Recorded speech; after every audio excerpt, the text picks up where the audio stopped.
You're listening to The People's Pitch, the official podcast of Minneapolis City Soccer Club, brought to you by footballstadiumprints.com.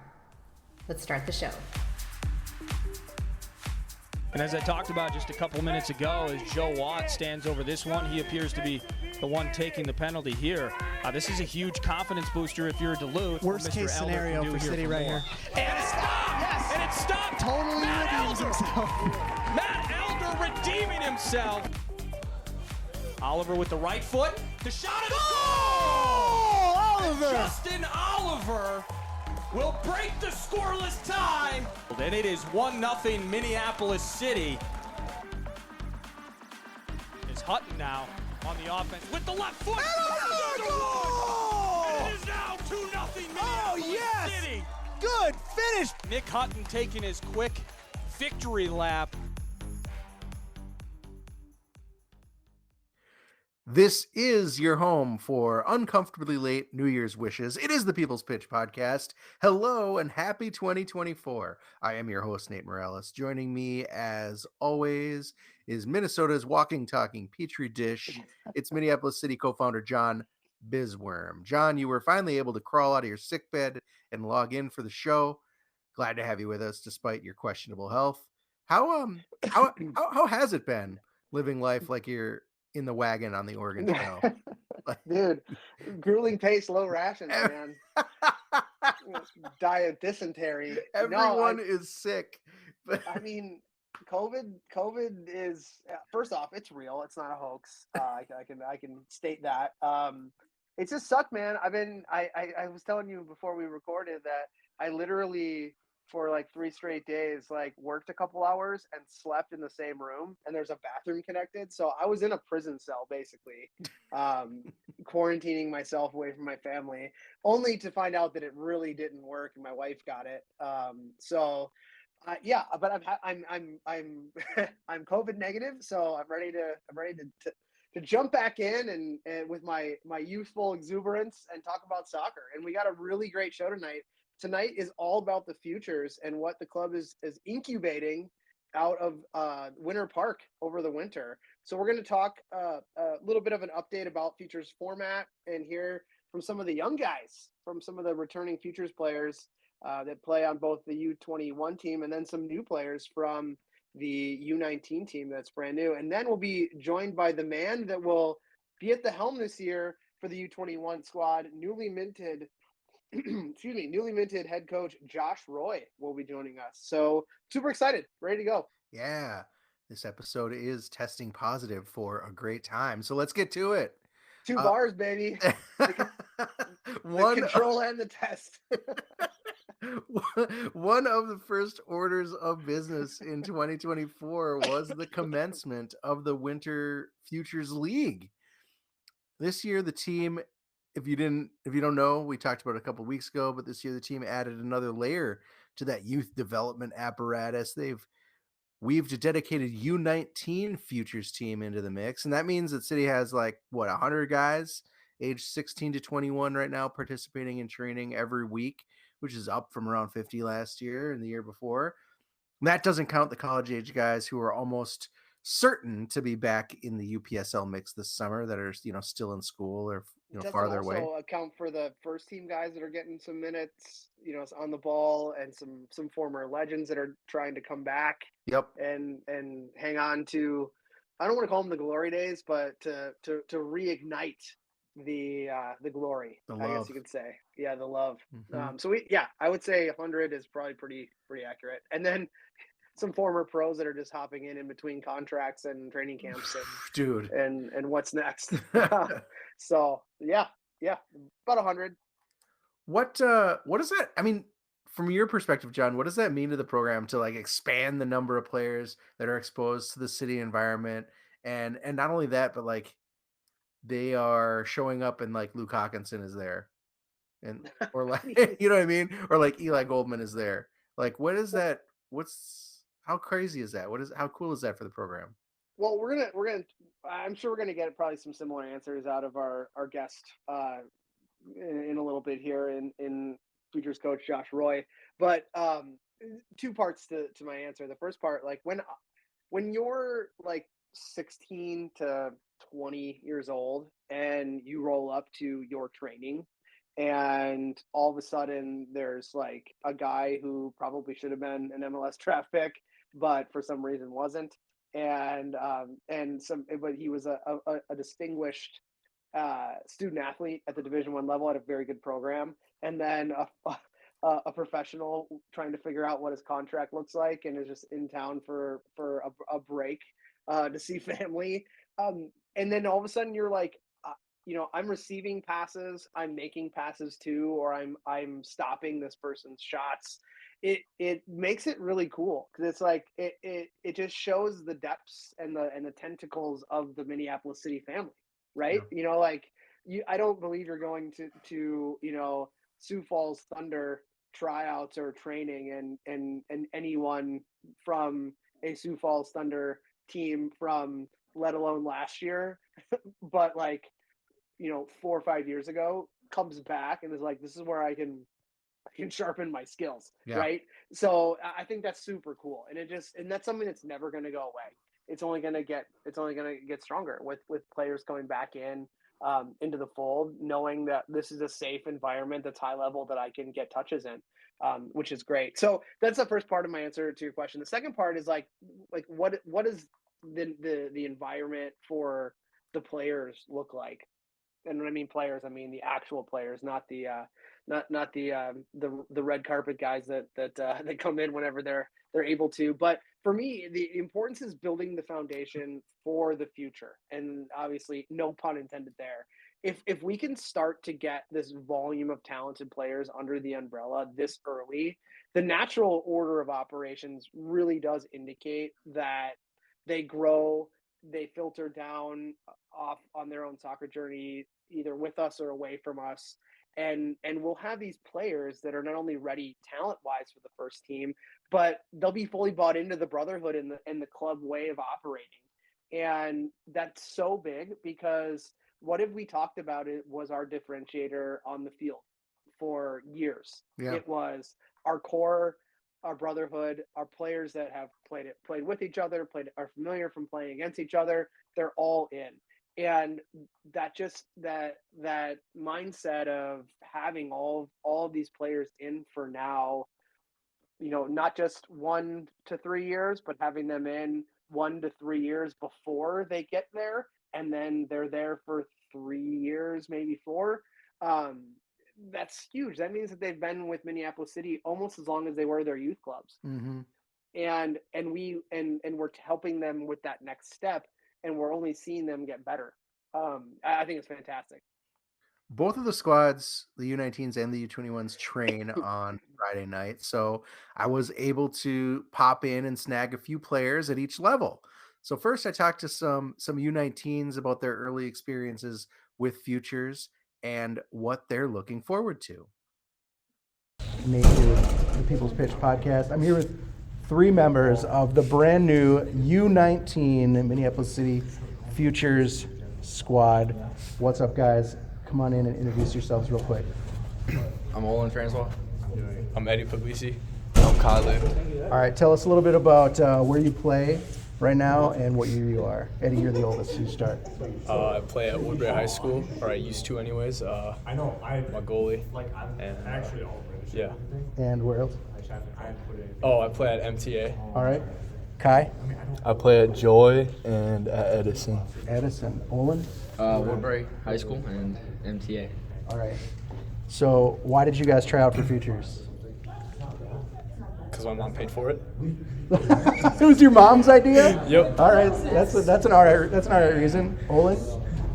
Just for more training opportunities. Yeah, field time, play time. Field time. All right. What are you guys hoping to get out of this environment as high school seniors, high school juniors in the wintertime? We'll start, Kai. Just improve my game. All right. That's it. That's yeah. it. You're eloquent. All right, yeah. Eddie, what are you hoping to get out of this? Knowing that you are hoping that you're graduating and you're going to be in college next year, what's this mean for development, hopefully? Better understanding of the game where I know what to do in certain situations rather than just boot the ball. That's cool. Owen, what are you hoping to get out of all this? I mean, obviously develop, get better, technically and tactically, and then also create some connections, hopefully. Yeah, networking. All right. This is the first week of U19 training. How did this environment feel? Is it different than other training environments you've been in? I'm going to say it's definitely been very different because everyone's there. Everyone's just playing together. It's not really a set team. It's just a whole bunch of people playing organized pickup soccer. Olin, a little more intense than you're used to, or no? No, I think it's similar intensity to my MTA practices, but it's kind of a similar vibe to like Joy of the People, except it's just more organized. That was going to be my question for you, Yeah. Kai. Not quite the JOTP environment of everyone just kind of showing up and having a good time, a little more organized than you're used to, or a little more intense. How was it? Good intensity. Feel like you But I agree. adapted well? Yeah, I agree with Eddie. It's like a lot of different background clubs, a lot of different people playing together. It's Yeah. fun. Have you guys ever played in an environment like this where you're playing with guys from, like guys you played against at Stillwater, or guys you might have played against when you were at Edison in the All-Star game or anything like that? No, never. No. All right, I got one more question for you guys. 2017, you guys walk out onto the field with the Minneapolis City players at Edor Nelson Field. You guys are all the same age. You're that first generation that kind of had the opportunity to grow up knowing about Minneapolis City. How weird is it to be here at a Minneapolis City practice? How do you feel about it, Kai? I don't think it's weird. I think it's fun. I think it's like a cool aspect. Yeah. Olin. Yeah, I think it's a cool opportunity to almost be in the next generation and kind of like have an opportunity to maybe in the next 2 or so years actually get on that team. Yeah. Eddie, your mom signed you up for practice, for the trial, but did you know about Minneapolis City? Had you followed them at all? I didn't really follow Minneapolis City. I was more last year. I was with St. Croix Legends because I was on their Boo. Exactly, boo. I was with their just training with them every once in a while because I got pulled up because I was the oldest goalie there. They were like, you know what, just pull him up. That's the kind of roster building we expect. No, it's very disorganized over there. That's all I'm gonna say. But then coming over here, it's a whole different thing. Like I prefer to be here at Minneapolis City because it's more organized. The coaches are a lot more friendly. They're much more into the game than Better looking? Oh, for sure, especially Matt. Matt's the best looking one. All right, awesome. Well, thanks, boys. We'll catch y'all in the future. Excited to see where you land as far as the teams go, and appreciate your time. Thank you. Yeah, thank you. Then I got a chance to talk to returning Futures players at the U21 session, and as you might imagine, they have a more developed view of what it's like to participate and what it means for them in their development. And I think that that was awesome to hear. So let's listen to that. All right, what is up? I am here with 3 members of the Minneapolis City Futures. The U21 squad are in the house this time, even though we've got a couple younger guys. Definitely younger than 21, but that's all right. Why don't we go around, have you guys introduce yourselves, and then we'll just get into some questions. I'm Elijah Fearing. Elijah, where do you play? Oh yeah, introduce yourself. Talk about where you play, high school and club, or college and club if you play. So for high school, I play for the Woodbury varsity team, and for club, I play for the MTA 07 ECNL team. All right.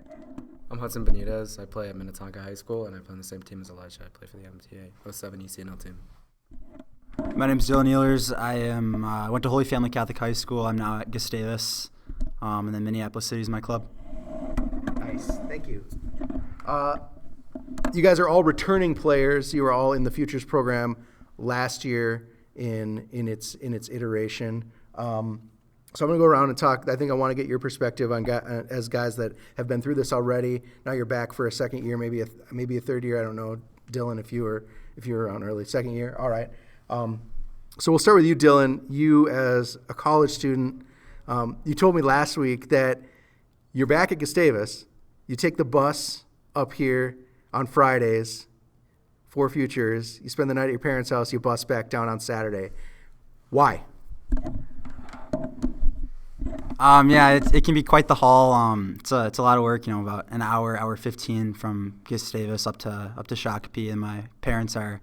I'm blessed to have parents that are super proud of me and able to help out. So they're very supportive. So they're able to pick me up, bring me to my house.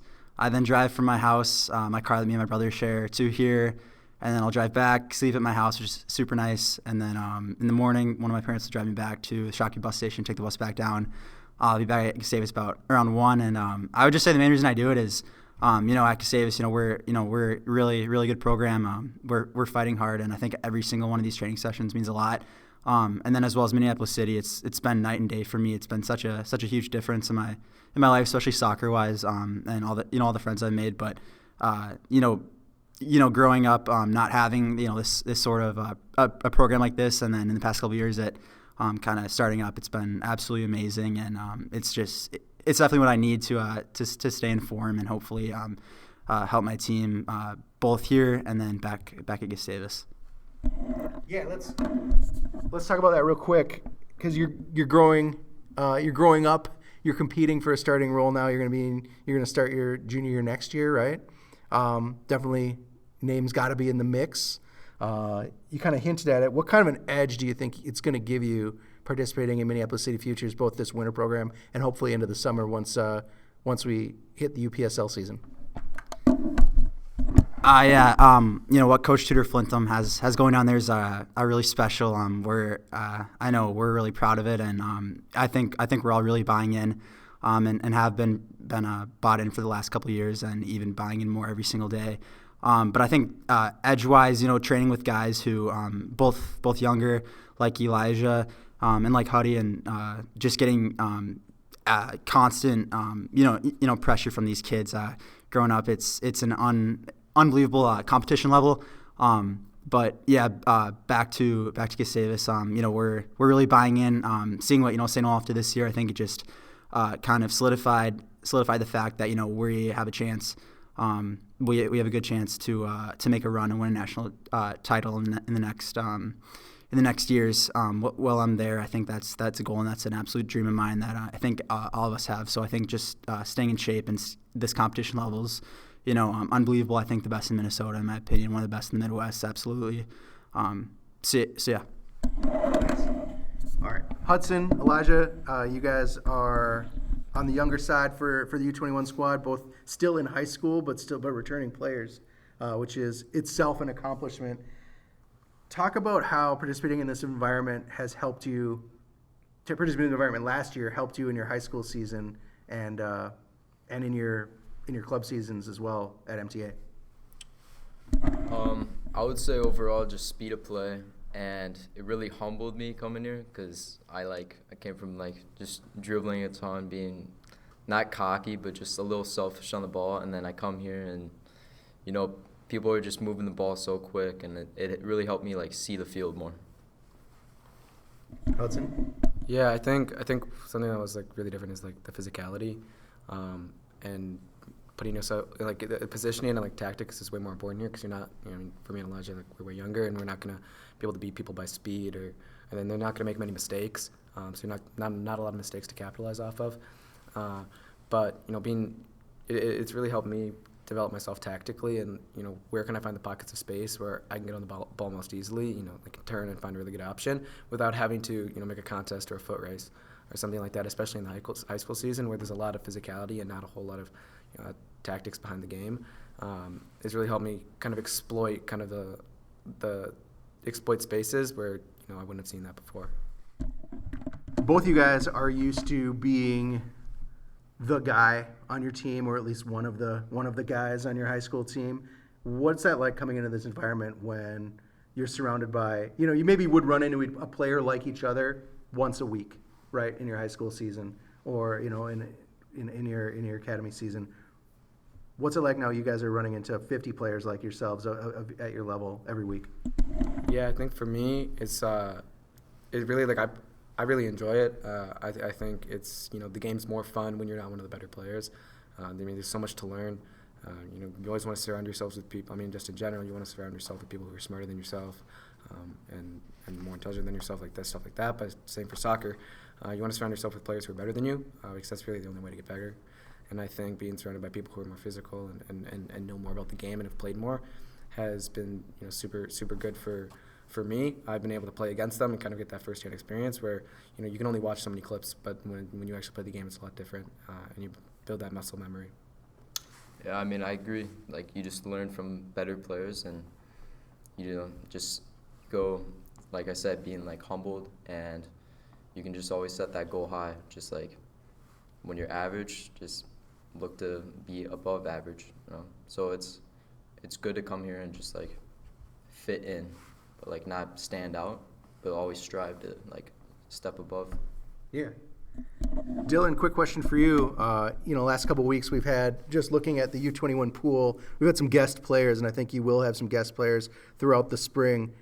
You're going up against a guy that played Division I soccer and is graduating from University of New Hampshire. I saw him out there this week. You got Aaron Olson, who's a city legend and just came back from the Pan Am Games earlier this month. I saw, who else was out there? Bernard, right? Another D1 player. You had Will Kidd last year, another Minneapolis City legend. What is that like as a goalkeeper in your development to face top players like that, and really players from all different schools and developmental levels? Yeah, it's crazy. So watching these guys for the past couple of years, I always go back and watch some city games from way back when, and so watching those and seeing guys like Ao, Scotty, and all those guys, it's super fun to watch. And then also to see Eli, and then on ESPN Plus, and then to finally play against him today, and he's shooting at me. It's quite surreal. But I was lucky enough to go to the USL 2 camp over Thanksgiving, and it was just unbelievable, the level there. It's the coolest thing ever. It's like I said before, it's just like a dream almost. Some of the players that made an appearance at the USL 2 camp is even yeah. It's even crazier to think that's an MLS player. Yeah. It's been unbelievable. The past, what Minneapolis City has done for me over the past couple of years has been amazing, and just continuing to keep up with it's been so much fun. But it's definitely something different. It's like you're almost playing like a video game, and I'll go home at night and just be like, what the heck just happened? But I think it's all about the preparation and getting ready for the next level. Whatever that might be, whether that be at Gustavus. Whether that be at Minneapolis City. I got 2 more years left at Gustavus. I absolutely love it there. Whether it be for that or just more like a club side of it, it's just the preparation-wise, it's amazing. And those guys are super awesome, and it's just unbelievable to talk to them. And it's just an absolute blessing to be able to play against them. It's super special. All right. One more question for you guys. Obviously, you can hear Dylan is all in on Minneapolis City. I don't know, Hudson, from Minnetonka, Elijah from the other side of town. Woodbury, Minneapolis City is definitely traditionally more of a western suburbs kind of place. But what do you tell your friends, or what do you tell people about when you talk about Minneapolis City? Is that something that even comes up? Do people ask about it? And what's that mean to you to kind of be in on this at the ground floor developmental level? Yeah, so a lot of the kids from my team tried out for the Minneapolis City, and they're on the U19 team, right? Like Olin, Karsten, who else? Ike, Ethan. And so they were asking me about well, should I do this? Is this training good? And I just told them the training is probably not something you're going to find in other places. I think at MTA it's more about building a team. And building your skills as individual players so we can go and do something bigger, like go to nationals and make a run and do well there and show ourselves to college coaches and all of that. But at City, it's really just about individual development, and not even the focus on you individually, but it's more you're thrown kind of into the deep end, and then you got to work your way up. You kind of got to tread water, especially for when I was first at City and you were. It was a big change, especially because I don't know if you were. I was a sophomore. You were a sophomore? Yeah. It was a big change, and that's huge when you consider you got Tomas Mena, who is a sophomore, junior in college, that's lining up on the other side of you every week. Yeah, Stuff like that. It's definitely, I don't know. Some people think about it more. Some people think about it less. I personally choose not, like, I don't think about kind of like my opponent. I kind of just think about like, well, what can I do, and see how that, like, see what I do works, what doesn't work, so I can always be better. I don't really try to think about the other people, but when you take a step back and think about it, you're like, yeah, that's really cool. Like, I get to play against these players, and I had the privilege, like, seeing Eli Goldman like today. Like, that was pretty cool. And like, I don't know. I don't really usually get like, oh man, like, this guy's so good. Like, I like talk out at him, but like, it was pretty cool for him to play me like a really nice ball over the top. Like, it's cool for him to like, for someone to like that to play me a pass. It's kind of cool. Yeah. I mean, yeah, I would recommend it to anyone because it's just like you're just, like you said, individually just developing. You're going from all this like team play, and then you got to show like what you can do personally, and then you got to adapt, and yeah, you get to see what the next level is like, and then like from there, like you keep improving, and then you just keep going forward. That's cool. Thanks, guys, for talking to me. It's wild for a guy like me who's been around the club since the beginning to see, like, year one we had maybe 2 or 3 players that were 17, 18 years old that were in on that first PLA team, and now there's like hundreds of kids that are kind of in the Minneapolis City nest developing. So it's great to hear your thoughts on that. You guys are definitely also much less squirrely than the U19s. This is a much better interview, so thank you. All right, we got Elijah Fearing, Hudson Benitez, Dylan Ellers. Thanks a lot, guys. Appreciate it. Thank you. John, just based on some of those conversations, I got a quick question for you. And we'll say, like, guys like Olin or Kai aside, are you finding this to be the first introduction to Minneapolis City for a lot of young guys? Like, you heard it from Hudson and Elijah. Lots of guys from all across the suburbs were asking them if this is a thing they should look at. I was kind of surprised. Like, personally, I'm always a little flabbergasted when young guys and their parents who are like so into club soccer, and like you just stand out on the sideline next to their dads and they're just like blabbing on about all the young talent that they know and all this bullshit, and they've never heard of Minneapolis City. Right. So, Yeah. that blows my mind. It is a little bit interesting that we're going on to year 8 and people haven't heard of us, particularly people that are now trying to introduce themselves to us. Like, I'll go to like my kids like U5 4-on-4 where I help out, and I'll have like my Minneapolis City jacket on in the dome, and people will come up to me and ask me like, "Oh, are you with the Minneapolis City?" And I'll say, "Yes, I am." And they're like, "Oh yeah, we went to a game," or my son's teammate on whatever team played last summer, and we hear great things. Like I get more of that than I do of like the people who are like, I've never heard of you guys before. When you're around soccer circles. So it was interesting to know, like, one kid's like, I only came here because my mom signed me up. Like, first off, we'll work on the interview answering with him, or he'll never be interviewed again. But no, just joking. But yeah, it is interesting. But for me, if I have to like provide a POV on or point of view for the layperson of what I heard in those interviews, the main point that I loved is that these guys hammered home in more than one of them said that they got or will get better excuse me, as players from being put in the deep end. So when you go from being a guy to having to fight as or being the guy, and then going to another guy having to fight as an individual to belong, you have to transform your game. Like, you can still rely excuse me, and call back to your strengths and try to mask your weak points. I won't even call it weaknesses, but your areas of deficiency. You can hide that, but you truly need to find your spot in that mix, and then ultimately blossom into what you can do with that opportunity. And it's so great that these players are getting that. That transformation of your game at 17, 18, 19 is so big especially in our country, because in other countries, that's when you're signing your first professional contract. And with more youth players in our country having opportunity at higher levels, this is essentially their European or South Central American, Mexican version, African version of signing their first professional contract, in my opinion. And it's, excuse me, got that COVID cough still. Oof. So this is the first step of many for all of them, where they will have to prove they belong before they can excel.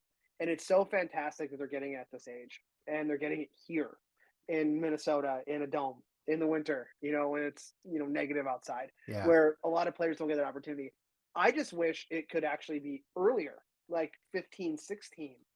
And then they're getting their first taste. But we need to perfect the U19 model first before we get into anything younger as a club.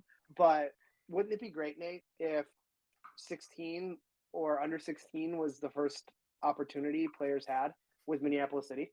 Yeah, and I think that, that would not only be excellent for their development, but I think at that level, at that age, it would go a long way to also fulfilling the goal. One of the original goals of Futures is like, how do you diversify the talent pool here in Minneapolis? How do you elevate how do you elevate more players, like, whether it's immigrant communities or like, Mm-hmm.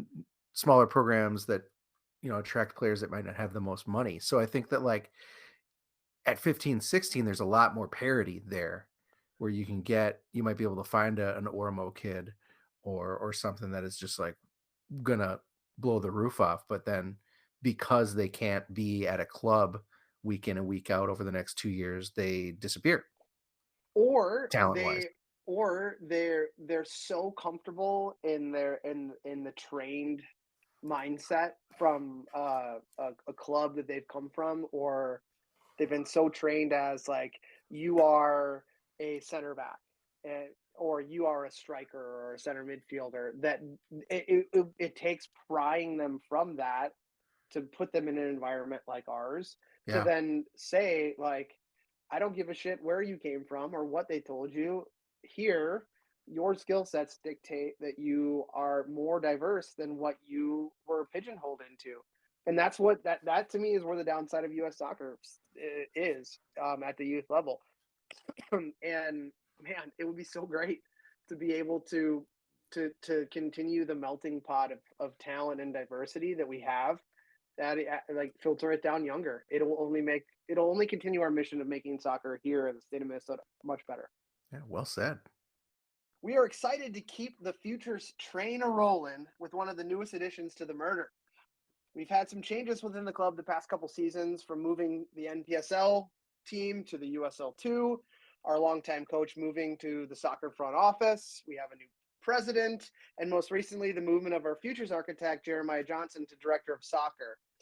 With that last change comes the need to replace him on the touchline, and we are pleased to welcome to the show the new member of the Futures coaching staff, the U21 UPSL head coach, Josh Roy. Josh, welcome to hopefully the first of many appearances on our podcast here. Yeah, right on, John. I appreciate that. Hello, everyone out there in the Spotify podcast world. It's a pleasure to be here, and thanks for the invite. Yeah, no problem.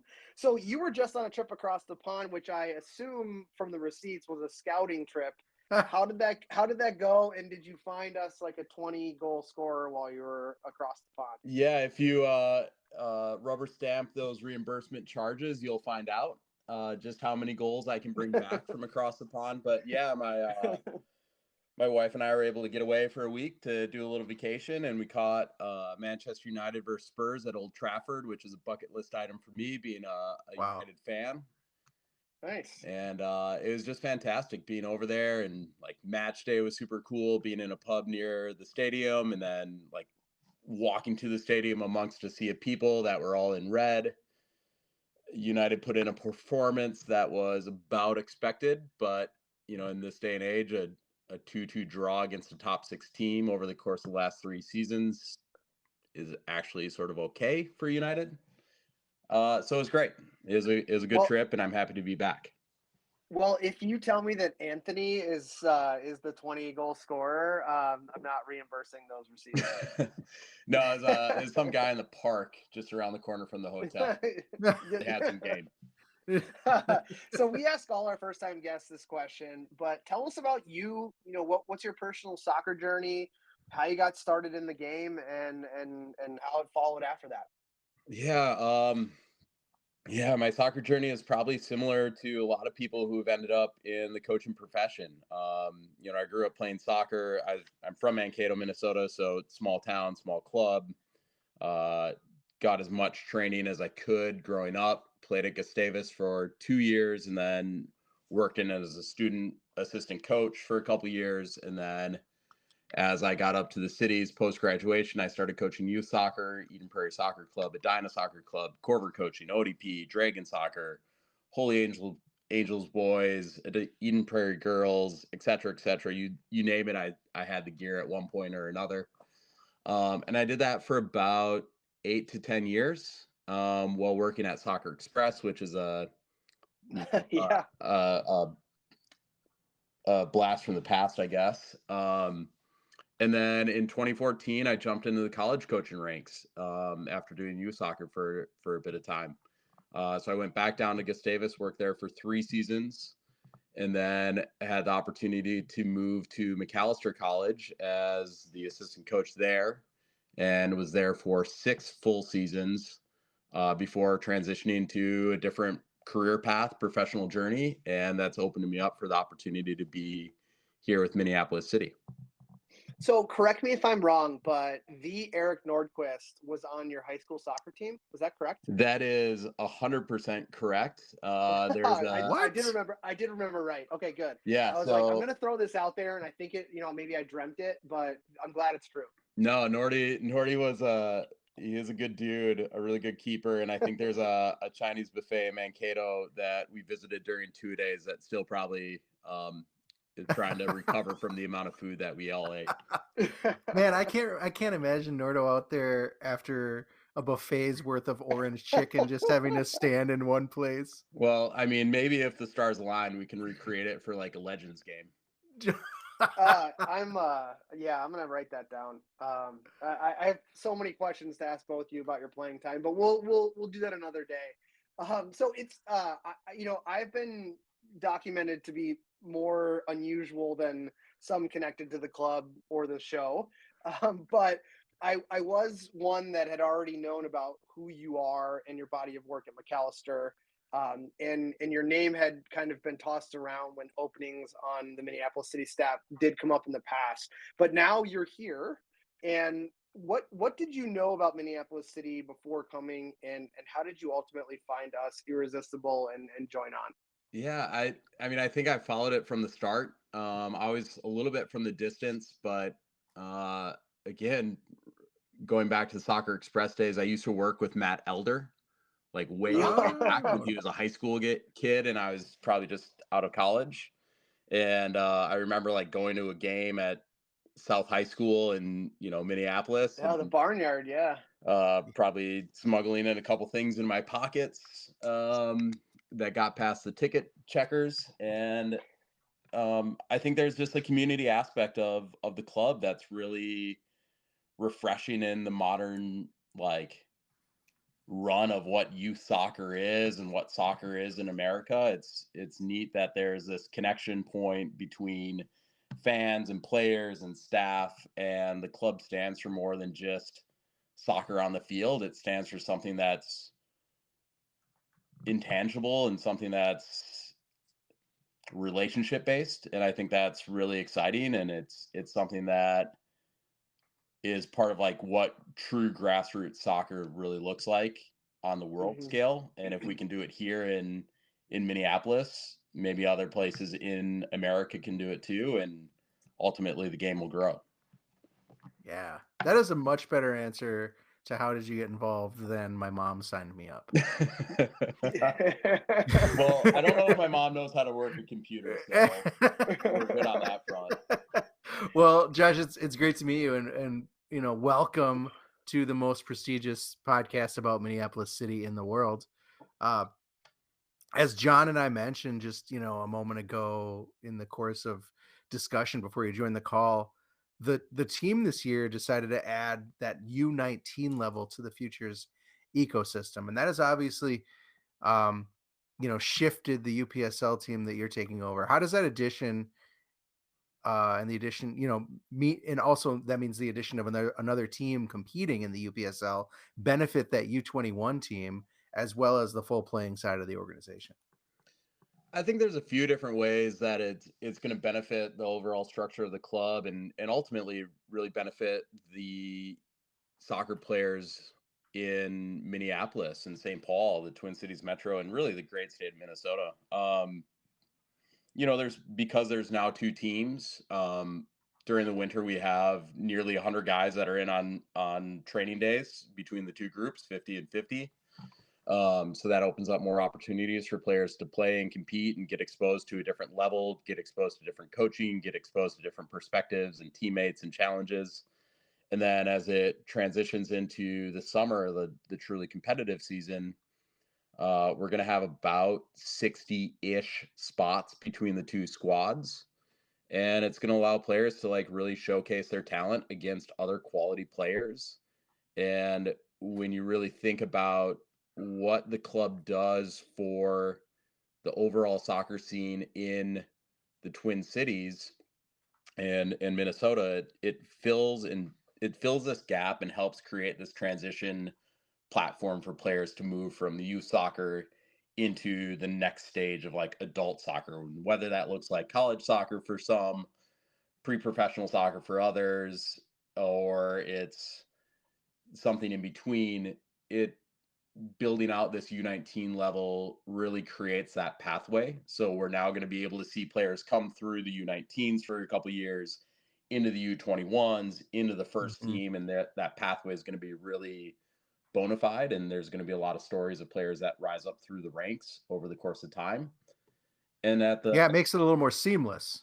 Yeah, it makes it more seamless. There's a lot of concept work that's done on the training field that players will be able to pick up, and then as they move up to different levels or get an opportunity because of an injury, they're going to be able to hit the ground running a little bit quicker versus going into a completely foreign setup or a completely foreign tactical system or a completely foreign conceptual system, or coaching staff yeah.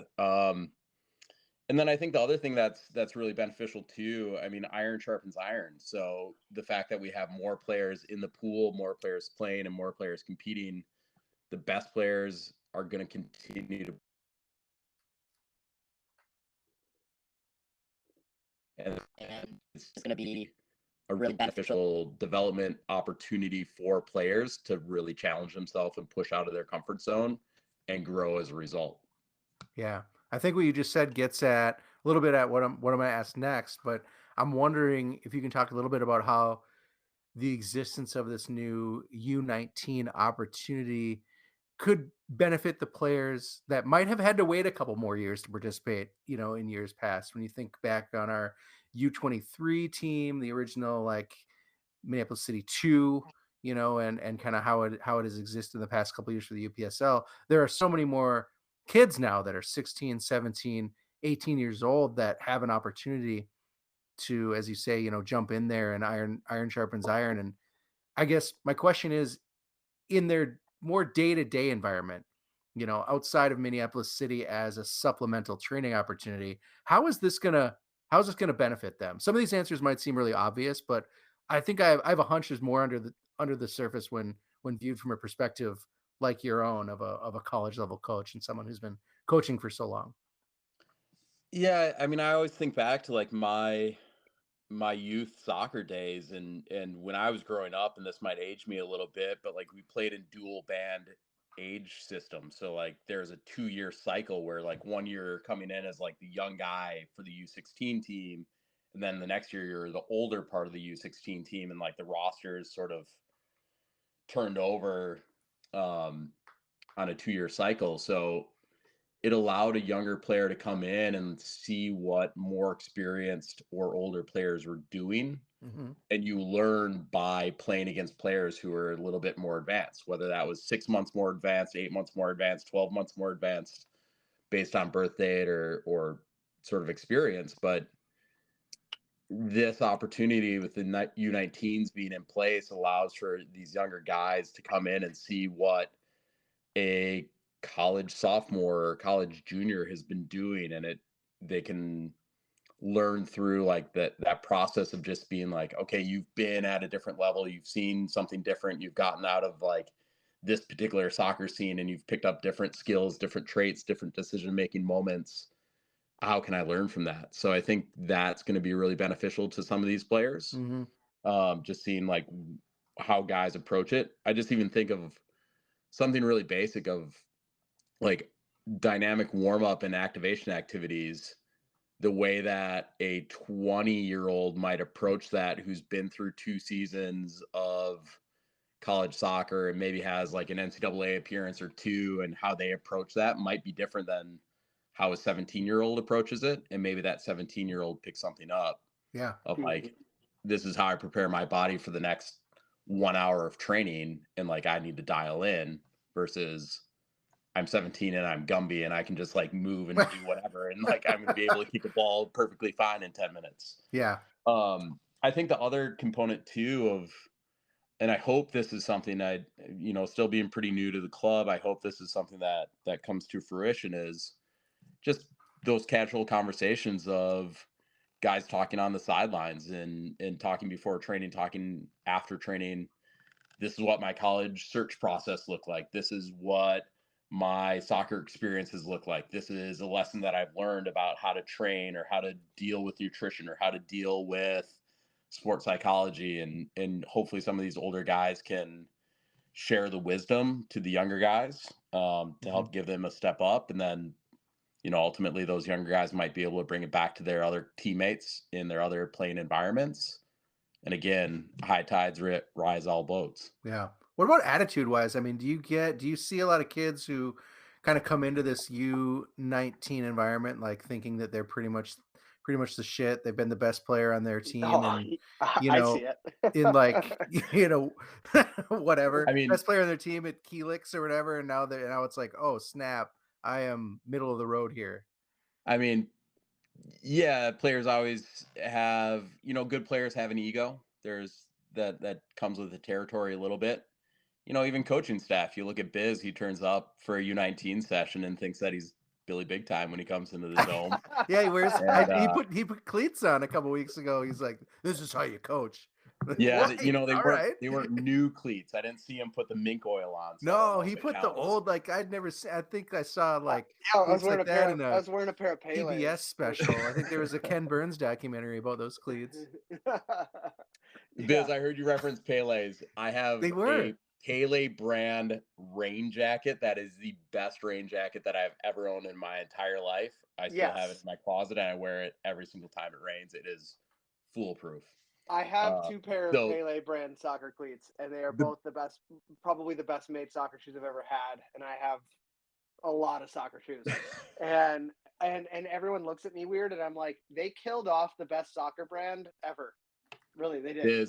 Biz, it wasn't the cleats, man. It's not the cleats. Yeah, that's right. No, The player I think attitude and mindset, it's a unique thing. I mean, every player comes into their soccer environment in a different fashion. Some players are a little bit more forthright, like chest out, let's do this, let's take on the challenge head on, and I'm going to be a little bit brash about it. Other players are a little bit more tentative. They want to like get the lay of the land first before they start showing their personality and start sort of putting themselves out there. So it's a mix. But I do think that when there's going to be interaction between the U19s and U21s, I think there's probably some ample opportunity for a little bit of friction to happen, and I think that can be a good thing, as long as it's contained and controlled, and there's context that goes into it, and then a little bit of follow-up afterwards to make sure things are good. Sure. How I guess I want to dig into kind of some some questions about your own philosophy around development. Personally, what do you think? This is a loaded question, of course. What is your biggest issue with how soccer development works in the United States, and how do you hope to address that coming into the Futures program as a coach, both week in and week out, and over the summer season? And then, on a positive note, we can get into this later, I guess, but we will take the other side of the coin after that to keep it positive in the end.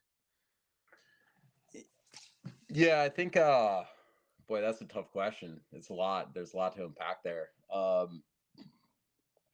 think soccer development it's a really funky thing in America because there's a lot of different mouths to feed. There's a lot of people who engage in soccer for a lot of different reasons. Where in some other countries, soccer is like the one thing that people do, and that's the thing that they chase after. Where in America, sometimes it's just another thing on the calendar for little Johnny or little Benny to do, and because of that, sometimes there's not the same degree of dedication or focus that goes into it. I think one of the things, reflecting a little bit on the last session that I ran with the Futures, the U21 group, we're doing a passing pattern just really quickly as like an activation activity after our dynamic warm up before we moved into more game scenario based activities. And some guys were just sort of like bouncing passes a little bit, or like the layoff wasn't to the correct foot, or they didn't really like have movement in advance of the ball coming into their feet. So part of what I see as my job is to help challenge these guys to get out of that like first gear, get out of that autopilot mode. And so I called them in and sort of gave them the business a little bit of like, you're here for development. That's why you've signed up for it. That's what you're giving up your Friday nights to do, is to like become a better soccer player. So put in the intent and have intentful action and thought and performance to help yourself get better. It's not just like you're here to like pass the ball from A to B. It's here to like develop these techniques and these habits and these movement patterns that are going to be applicable during game scenarios. So then that becomes a little bit easier. So I want to always try to find ways to push my players, to push them out of their comfort zone, to challenge them to be a little bit better, while at the same time recognizing when they've made improvements, when they've made growth, and when they've even just put in an effort, even if it doesn't come out where there's improvement that's immediately obvious. If a player tries and puts in the work, that's good enough for me, because the rest of it will come at some point. But there needs to be that balance of like pushing a player, but then also reinforcing what they're doing well. I think that's an interesting point. I think, and that's something people might take for granted, being so used to guys who are, a little higher level, or, are a little older, but like some of these guys are also in the middle of hockey season or whatever. And so like you have to now at this point start to say, all right, man, if you're going to be here, if you're going to put in this effort, if you're going to try out and make this team, like this team has to have your full attention. That's kind of what you're saying there. A little bit. It's like, when you're here, give us the best that you can give us. And Sure. if you can't give us your very, very best today because of whatever, and just last weekend there was like a showcase, and a couple players were at training on Friday, and they just played a game earlier in the day, and a kid started cramping up partway through one of our activities. And it's like, it's okay if you physically are not at a point where you can perform at your top level. I would rather have you sit out a couple reps or sit out extra time to then be able to perform really well that 1 out of 3 times, versus trying to go at like 60% 3 out of 3 times. Sure. So it's about being really mindful of how are you performing in this environment? How are you engaging in this environment? And then it's meeting players where they're at and trying to get an understanding and build up trust to allow them to say, hey coach, like I just had a lifting session at 4 o'clock after school and we maxed out and my quads are busted. And like, I just need extra breaks today. Hopefully that doesn't happen too much, but at the same time, we want to try to give players what they need to develop. And if they need a little extra time from a periodization standpoint, then they can get a little extra time so then they can perform at their very best. I had that happen 2 weeks ago at the U19 session where like two players came off and they were like, like my legs are sore, and I'm like, okay, you can shut it down. And like, well, no, I want to go back out there. And I was like, you do realize you've made the team already, right? Like you don't have to put yourself through this. Like we've been playing for, 70 minutes. There's only 20 minutes left. Like, why do you feel the need to have to go out there and reprove yourself again? Like we're literally just scrimmaging to try to apply what you've already done for 60 minutes. So I totally hear you on that. There's like a hunger and a grit thing though too that comes with it. Like you want players who are hungry for it, that want to do it, that can push through that physical barrier. It's just part of my job is being on staff, and the entire staff and the different resources that we bring in from like trainers, etc. It's about making sure these guys are doing healthy things for themselves in addition to getting better as soccer players. I didn't have the heart to tell the kid that he wasn't applying what we taught him in the first hour anyways. So might as well take a quick breather. Josh, what are you most excited about when it comes to development? What about development at this level, U19, U21, are you most fired up to contribute to? Yeah, I think it's helping guys through this like really important growth period in the terms of like being a soccer player. It's at the youth ranks from like let's just say like U6 through U13, it's just developing those fundamental basics. From like U13 through U17, it's starting to develop like this tactical understanding, mostly in lines and maybe how like two lines connect. And then at times, like some of the teams will get into some stuff that's a little bit more advanced. And getting into this group now, it's going to be a lot more of like, how do your individual skill sets and abilities tie into this bigger tactical picture where like the four lines, goalkeeper to forward, are connected, and what role do you play in this like specific build out pattern or this middle third combination play that we're looking to develop, or this attacking third attacking pattern, or this counterattack movement. So it's trying to help guys through the process of like, you're this single point, this single data point, like how do you tie into this bigger picture?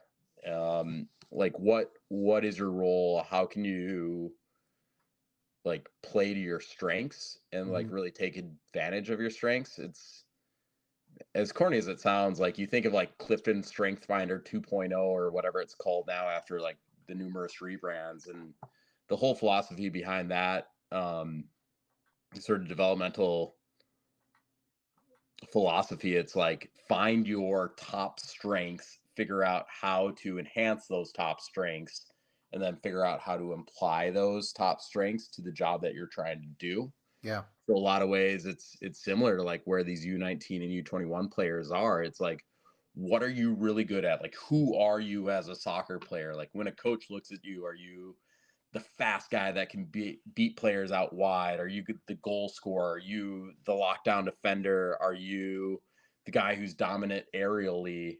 So how can you take those couple skill sets that you are exceptional at, how can you apply them into your team setting to bring your team overall success? And then how does that like overall tie into the tactics? And I think that's a big thing for guys at this age, because you hear it from, whether it's, college coaches talking to clubs, like, because Mark Ewell brings them in, or Nathan Klinecki brings them in to talk to their kids, or you hear it from like guys like Jack McGinn on Men in Blazers. Is like, you just have to understand what you do well and be able to talk about it and do it and repeat it over and over again, right? Like a college coach will want to know and understand like what it is you think you do well, and then make that your your main argument for making any team. And I think that's such a skill that a lot of guys don't have because they're all out there trying to score the most goals or be the best guy on the field. Yeah, it's a tricky thing because like you want to be as good as you can across the board, but at the same time, going back to my recruiting days at the college level, one of my mentors, Greg Olson, the head coach at McAllister College, one of the things that we talked about frequently when we talked through recruits was we tried to avoid guys who are tweeners, the guy who's like pretty good at a lot of things but isn't particularly good at anything. Mm-hmm. Like you turn up to a pickup game and you're like, yeah, like that guy's pretty good. But you can't be like, yeah, that guy's really good because like he beats everyone in 1v1s, or that guy's really good because like you just cannot get past him, or that guy's really good because he can score anywhere from 20 yards out. So it is like there is value to like really developing a strength that you have as a player, or a couple strengths that you have as a player. So you have this like marquee element of your game that coaches can look to be like, you're the guy to solve this particular problem. Yeah. Hey, so Josh, since we joined the UPSL, I'm sure you're aware, the team has competed as a level that is pretty unmatched across the other teams in our Midwest West division. Now that we've also jumped into this lower UPSL division, how do the goals of the U19 team differ from those of the U21, given that we can't or maybe we won't field two teams at that top division level? Yeah, again, I think it goes back to it's trying to look at what the true values of the club are and what we're ultimately like what problem we're trying to solve when as this club has been created and as this club continues forward. And to me, that problem that exists is like there's a gap between youth soccer and adult soccer. And there's like this like Minneapolis City and some other clubs that are of similar ilk are trying to build this bridge between those two entities or those two experiences. And I think in a lot of ways, the U19s are gonna have to really dial into like this is how we grow and develop and take on lessons to better ourselves as soccer players to prepare ourselves for that next level, whether that's U21 or USL2 or outside of Minneapolis City ecosphere, maybe it's college soccer. But at the same time, like Minneapolis City wins. So Yeah. we're gonna go out in the field and try to win games when we can win games. Like development is development, but winning is winning, and that's a development component too for guys this age as well. There's a certain skill set of like just going out and being able to win a game, even if it's not the prettiest way to win, or you have to grind through it, or you have to like slog through it by like just making a bajillion clearances and like kicking balls over the road and whatever else you need to do. Like there's an art to winning, and that's a skill set in and of itself. Plus, winning is fun. Winning is very fun. We love to win. Well, we're almost at the end of our time here. So last question for me, unless Nate has any other follow-ups. So you're sitting in what must have been like a multi-hour interview with the club's top brass for the position that you ultimately won. What was your answer to how you plan to tackle like first 90 days with the club and with the team, and what your plans are, in your opinion, for the summer UPSL U21 team? Yeah, it actually was a couple hours. I think JJ scheduled it for like an hour, and it went for like nearly 3. And then adding on to that, I left my kids at home with my wife by themselves. The dog was taking care of them. But I dropped my wallet in the parking lot. So then I got home, realized I lost my wallet, and had to like drive all the way back across town. I did take the girls the second round and bought them like a cookie or a pastry or whatever it was. So the interview like technically was like 3-ish hours, but there's like another hour tacked on for it just for like wallet recovery. But tackling that question, I think a lot of it is, and like I'm old enough to know that I don't have all the answers, and I'm never going to have all the answers. So first 90 days, it's breaking it into like 3 different segments. It's like the first 30 days, I want to come in and just figure out what's going on. Like, what's the lay of the land? What's the landscape? How do things operate here? What's worked in the past? Where have different challenges popped up? What challenges are on the horizon with this new U19 entity, and how is that going to impact like the overall ecosystem of Minneapolis City? 30 to 60 days, it's where can I add value, and like show that value on a day-to-day basis for this club. Like, how can I add to the overall positivity and like continue to move things forward and create progress? And then 60 to 90 days, which is still forthcoming, it's really thinking about like, how do we transition what is happening in the winter, which is an exceptionally good training environment and developmental environment and a competitive environment. Like, how do we bring all those different pieces together, like cultivate them, wrap them up, and then transition it into the summer roster build and the summer team development. So that's a really exciting component that I'm excited that is going to be a neat challenge to take on. But I think the long and short of it is it's my approach is just coming into the club and figuring out where things are at and where I can add value and how I can commit to the greater good. Well, we've already figured out we need to air tag your wallet. So No, I knew exactly where it was. Yeah, we always appreciate new faces that come in because we lose things all the time, and it's good to find out where those are when someone stumbles upon them. Like, hey, look at this thing I found. You're like, I've been looking for that. So I'm glad you're willing to go on a fact finding mission. Well, Josh, we thank you so much for joining us. We're super excited to have you. So welcome to the murder, officially, unofficially, I guess. And we're really excited to hear that you like to win soccer games, and that's what we've done in the UPSL. So we hope that you have many more in your newly found wallet. Yeah, I appreciate that, Nate. John, thanks for your time. I realized that I didn't do this before, but like a huge shout out to Adam Pribble, Matt Van Bon Scotchen. I'm sorry, Matt, and JJ for everything they do for the club and like for bringing me in and putting trust in me to help lead part of this Futures program. What's going on here at Minneapolis City is really, really special. You get a glimpse of it when you're on the outside, but when you get into the inside of it, you realize how much is going on and how many like hard volunteer labor hours are going into it and how much thought and care and attention is going into it. Mm-hmm. And those 3 guys are like pillars of the community and pillars of the organization. And I appreciate them bringing me on board and what they've done for the club. And I'd be remiss if I didn't call them out, at least here at the last 30 seconds of the interview. Yeah, that's all they get. They don't need any more than that. All right, Josh. Well, thanks so much. We look forward to seeing you at training in a couple days here. Right on, guys. Well, thanks very much. I appreciate it. Have a great rest of the night and rest of the podcast, and we'll catch you soon. All right. Thanks, Josh. Thank you you later. All right. Take care. Bye. Bye-bye.